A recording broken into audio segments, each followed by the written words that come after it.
అందుకనే తమరికి కూడా మాకు కొనుగోలు కేంద్రం మళ్ళీ ఆ కమిషనర్ నుంచి ఇక్కడి వరకు ఇక్కడికి కొనుగోలు కేంద్రం కాదు. మిగతా ప్రకాశం జిల్లాలో గుంటూరు బాపట్ల జిల్లాలో కొనుగోలు కేంద్రం, ఈ జిల్లా కొనుగోలు కేంద్రం. ఒకవైపు కొనుగోలు కేంద్రాల న్యాయం చేయడం లేదు, కంపెనీల వల్ల న్యాయం చేయడం లేదు. ప్రతిరోజు ఈ రోజు కాకుండా ప్రతిరోజు పాపం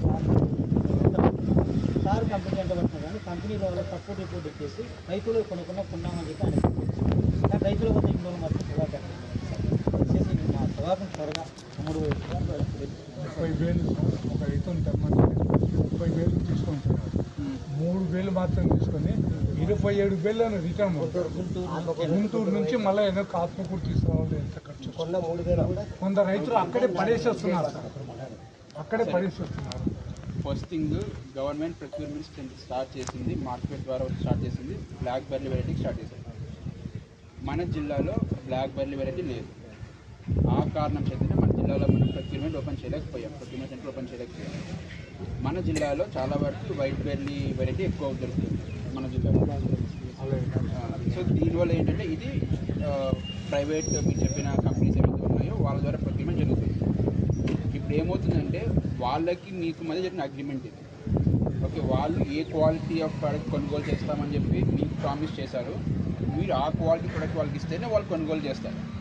మీరు ఇస్తున్న దాంట్లో వాళ్ళ క్వాలిటీ మీట్ అవ్వకపోయినా వాళ్ళు మేబీ రిటర్న్ బ్యాక్ చేసి ఉండొచ్చు. మీరేమంటున్నారు, నెక్స్ట్ మీ ఎంటైర్ ప్రొడక్షన్ ప్రొక్యూర్ చేయట్లేదని అంటున్నారు. సో మళ్ళీ మీరు చెప్పిన దాని ప్రకారం డిఏఓ గారు ఆల్రెడీ 15th జూన్ అని మీరు అంటున్నారు కదా. ఒకసారి మళ్ళీ వాళ్ళతో మాట్లాడతారు, మళ్ళీ మాట్లాడి త్వరగా ప్రొక్యూర్మెంట్ ఎలా చేస్తాము.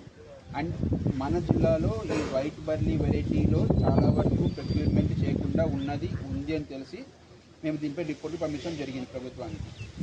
ప్రొక్యూర్మెంట్ చేయాలి అంటే గవర్నమెంట్ నుంచి పర్మిషన్ రావాలి, ఎందుకంటే డబ్బులతో లింక్ అయిన విషయం కాబట్టి గవర్నమెంట్ నుంచి పర్మిషన్ వస్తుంది తప్ప ప్రొక్యూర్మెంట్ సెంటర్ ఓపెన్ చేయడానికి మా వాళ్ళు అవ్వదు. ఆల్రెడీ మన జిల్లా పరిస్థితి గురించి మేము ఆల్రెడీ గవర్నమెంట్కి మన పరిస్థితి చెప్పడం జరిగింది. We are waiting for orders.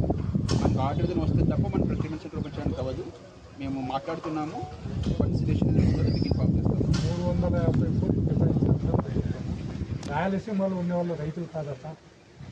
కోస్తా జిల్లాలో ఉండేటువంటి వాళ్ళు మాత్రమే రైతులు సార్. జనరల్గా వాళ్ళకు మాత్రమే కొనుగోలు కేంద్రాలు పెట్టి వాళ్ళకి డబ్బులు ఖర్చు పెడతారు. జనరల్గా టొబాకో బోర్డు వాళ్ళు వైట్ బర్లీ వెరైటీ వాళ్ళే కొనుగోలు చేస్తారు.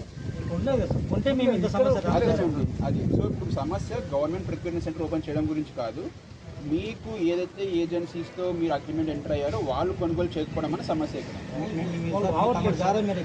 ప్రభుత్వం ఆలోచించి ఆ జిల్లాలో రైతులను గుర్తించినట్టే మేము కూడా ప్రభుత్వానికి ఓట్లేసి గెలిపించాం. మమ్మల్ని కూడా రైతులు గుర్తించండి, మాకు న్యాయం చేయమని అడుగుతున్నాం.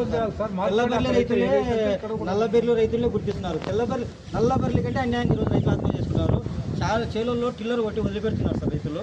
కనీసం పెట్టుబడి వాళ్ళు చేసినటువంటి కూలీల ఖర్చులు ఇవ్వలేక కూలీలు వస్తుంటే ఇంట్లో దాచిపెట్టుకుంటున్నారు రైతులు. కూలీలు డబ్బులు ఇవ్వలేక, ఏం చేస్తున్నారు, కూలీలు డబ్బులు ఇవ్వలేక. ఒకటి వైట్ బర్లీని, తర్వాత ఇంకొక బ్యార్ని, ఈ రకాల్లో కూడా పొగాకు గుర్తించడం. ఏపించిన తర్వాత వాళ్ళు కొనడం లేదు కదా సార్. కనీసం ఒక్కరి మీద యాక్షన్ తీసుకుంటే కంపెనీలు ఊరుకోతున్నారు సార్ ఇప్పటివరకు. ఇప్పటివరకు ఈ రకమైనటువంటి చెల్లని అగ్రిమెంట్ ఇచ్చి రైతులు మోసం చేస్తున్నారు. మోసం చేసి కూడా ప్రభుత్వం పట్టించడం లేదు. మీరు అగ్రిమెంట్ ఎంటర్ అవుతున్నప్పుడు ఐదర్ మీరు కనీసం మీ సచివాలయం లెవెల్లో విఏనా మీరు ఇన్వాల్వ్ చేసి ఉంటే సరిపోయేది. ఒక జిల్లాలో ఒక మండలం జరగలేదు. లాస్ట్ ఈ కంపెనీ వాడు మోసం చేస్తున్నారు. ఈ జిల్లాలో 6 కొనుగోలు కేంద్రాలు పెట్టారు సార్. దొంగతనం జరుగుతుంటే రాష్ట్రంలో చూస్తూ ఊరుకుంటుందా? టొబాకో మీరు ఏదైతే పండించారో అది కొనుగోలు అవ్వట్లేదు, అది సమస్య. దొంగతనం ఇది కాదు, ఇది కట్టు మాట కూడా కావు. ఇవి కంపెనీ వాళ్ళు సార్ ముందు ఏం చెప్పారు? కొత్త చింతపండు కలర్ ఉంటే నంబర్ 1 క్వాలిటీ అన్నారు. కొత్త చింతపండు లెక్క ఉందా? మేము మీ ద్వారా కోరుకునేది ఒకటే సార్, రైతుల దగ్గర ఫస్ట్ వేసుకునేటప్పుడు ఏ విధంగా అయితే ఎక్కడ కొనుగోలు చేస్తామని చెప్పినారో అక్కడే సమస్య. అది వేరే, సంబంధించింది కాదు. అది మళ్ళా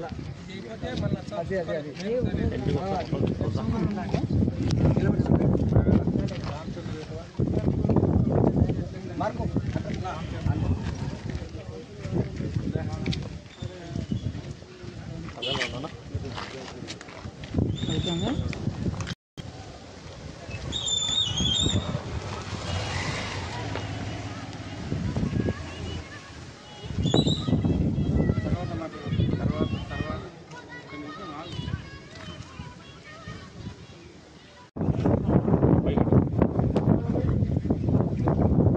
ఈరోజు నంద్యాల జిల్లా సెంటర్లో కలెక్టర్ ఆఫీస్ ముందు పొగాకు రైతులు 15 మండలాల నుంచి ఇక్కడికి రైతులు వచ్చారు.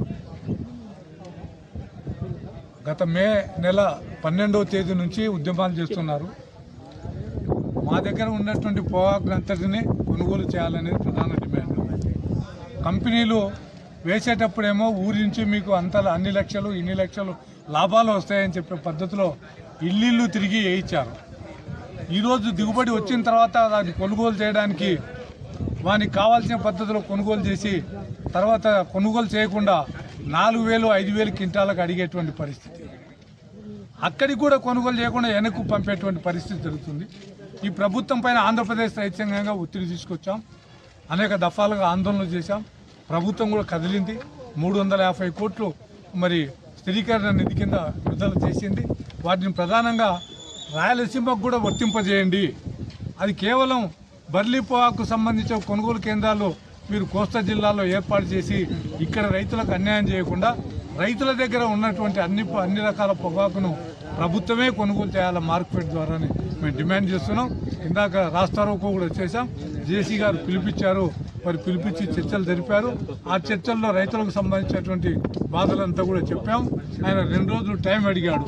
ఈ 2 రోజుల తర్వాత మేము కంపెనీల వాళ్ళని పిలిపిస్తాము, పిలిపించి దీన్ని ముందుకు తీసుకెళ్లేటువంటిది రైతులకు న్యాయం జరిగేటువంటి పరిస్థితి చేస్తామనేటువంటిది చెప్తున్నాడు. మేము ప్రధాన డిమాండ్, ఈ జిల్లాలో ఎమ్మెల్యేలు ఎంపీలు ఉన్నారా? ఈ రైతుల ఓట్లు మీకు వేశారా లేదా? మీరు ఎవరి ఓట్లతో గెలిచారు? మీకు ఈ రైతుల పరిస్థితి మీకు పట్టదా? మేము ఆత్మహత్యలు చేసుకున్నా మీరు చూసుకుంటూ ఉంటారు. ఆ రోజు ఏదైనా 1,00,000 4 లక్షలు ఇచ్చి చేతి దులుపుకునేటువంటి పరిస్థితి ఉందని చెప్పి నేను ప్రధానంగా ఎమ్మెల్యేలను డిమాండ్ చేస్తున్నా. మీరు కలగజేసుకోండి, మీరు జోక్యం చేసుకోండి, మీరు ముఖ్యమంత్రి గారి దగ్గరికి పోండి. రాయలసీమలో నష్టం జరుగుతోంది, ఈ రైతులకు నష్టం జరగకుండా చూడాలనేటువంటిది ప్రధానంగా ఈరోజు ఆంధ్రప్రదేశ్ రైతు సంఘంగా డిమాండ్ చేస్తున్నాం. చాలా మండలాలు వచ్చారు. జిల్లా నాయకత్వం, జిల్లా ఉపాధ్యక్షులు సుబ్బరాయుడు గారు, జిల్లా సహాయ కార్యదర్శి వెంకటేశ్వరరావు గారు, రామ్మోహన్ గారు, కౌలు రైతు సంఘం నాయకులు సుధాకర్ గారు, మార్క్ గారు, తర్వాత రైతు సంఘం జిల్లా సహాయ కార్యదర్శి రామచంద్ర, అనేక మంది 4-5 రోజులుగా ఇది కష్టపడి రైతులు ఇక్కడికి రావడం జరిగింది. మీ పేరు వాళ్ళు కూడా సహకరించాలా. ఆ విధంగా సహకరించి రైతులకు న్యాయం జరగాలని చెప్పి చేయాలని మేము డిమాండ్ చేస్తున్నాం. ఏ రాజశేఖర్, ఆంధ్రప్రదేశ్ రైతు సంఘం నంద్యాల జిల్లా కార్యదర్శి.